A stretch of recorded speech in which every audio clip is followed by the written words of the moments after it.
Good morning, everyone. This is Mitchell Moat, Extension Agent from UT Extension, here from the Rutherford County UT TSU Extension Office in Murfreesboro, and just bringing you some lawn care notes for all the grass masters out there.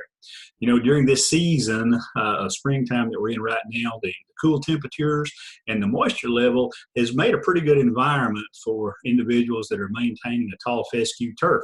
So let's walk out into that tall fescue right now and take a look around and see what's going on. So we can see right here, we've got an example of a tall fescue lawn. It's been recently mowed. We can still see the stripes in it from when it was mowed from alternating directions. And we look at it, it looks pretty good.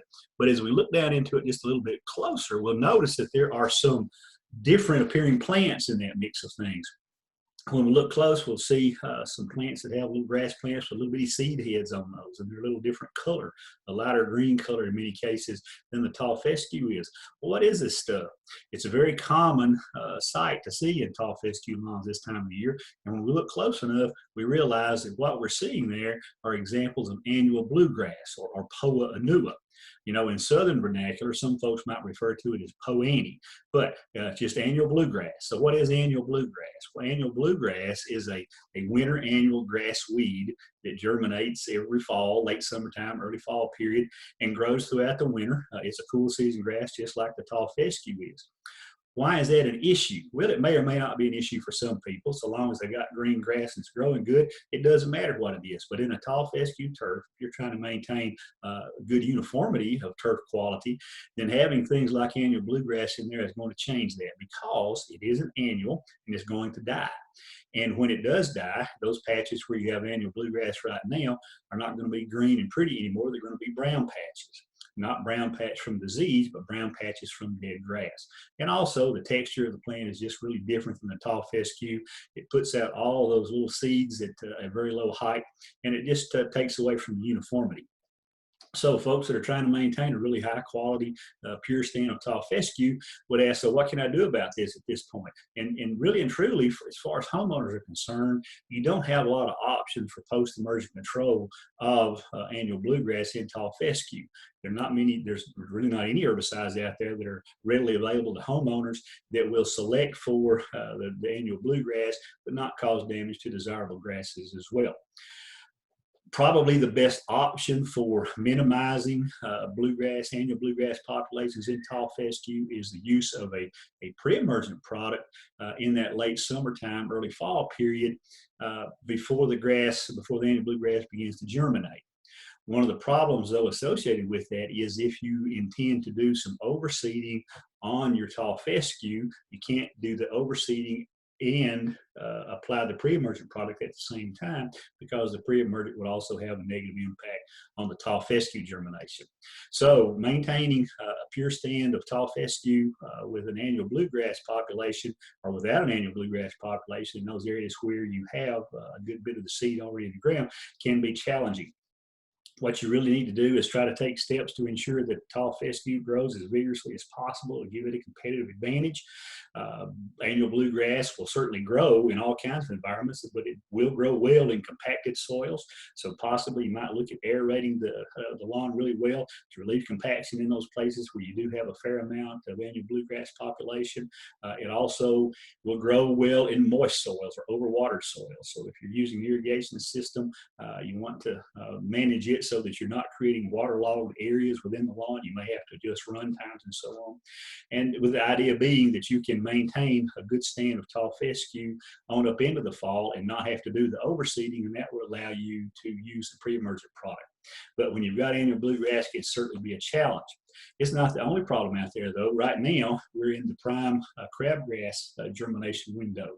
We can see from this picture, these are little crabgrass seedlings that were taken in April of 2018.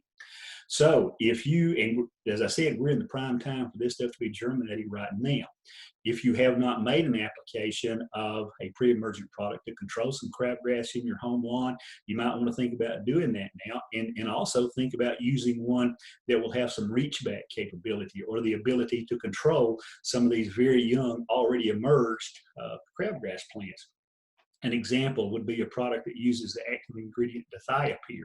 A common brand that uses dithiopyr is Dimension.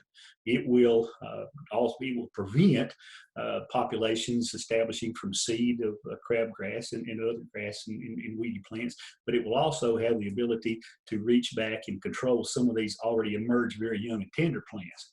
Another option would be to make an application of the pre-emergent product, but also with a post-emergent product that's aimed at controlling small, young, and annual crabgrass plants.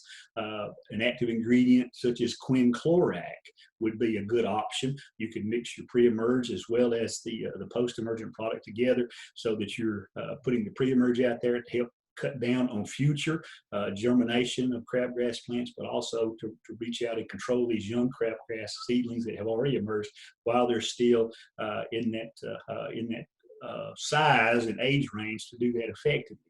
But if you don't do something to keep crabgrass populations down, and you've had crabgrass populations in the past, you will have those again this year. And so as we continue to look through the yard, you know, everybody's probably pretty used to seeing the little purple flowered weeds. We can see some henbit here. That's one of those winter annual broadleaf weeds that makes the pretty purple flowers. You can also see the purple dead nettle. It's kind of similar to it. It's got the purple flowers out there. And we also see things like this hairy bittercress. It's got the little white flowers on it, and it makes the pretty little seed pods out here. So folks that have populations of those are thinking, well, what can I do about them now? You know what, in all honesty, those are annuals and they're going to die anyway. And if you let them get to this stage, it's probably too late to be very effective in controlling them, because you can certainly kill those plants, not as readily as you could have back when they were younger, but you've already allowed them to reach that reproductive phase where they're flowering heavily and they're starting to produce seed. You can see on this example of the hairy bittercress, all these little seed pods that we see pictured here, and each one of those pods is going to have, you know, it could have anywhere from 9 to a dozen little seed in there.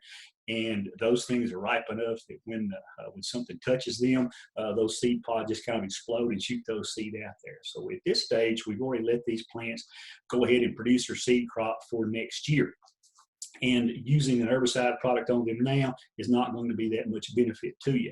What you might think about doing in the future is targeting control measures at these weeds in that fall time period, say the November, early December time frame, when they're already emerged and before they get to the stage of maturity that they're in right now. Well, folks, I believe that's about all that I have for you this morning on this edition of just lawn care notes for all you grass masters out there. We'll try to do this on a regular basis, and we hope that you'll find this information useful to you, and we'll try to get some more information out there to you real soon. Until next time, this is Mitchell Moak from the Rutherford County Extension Service saying so long.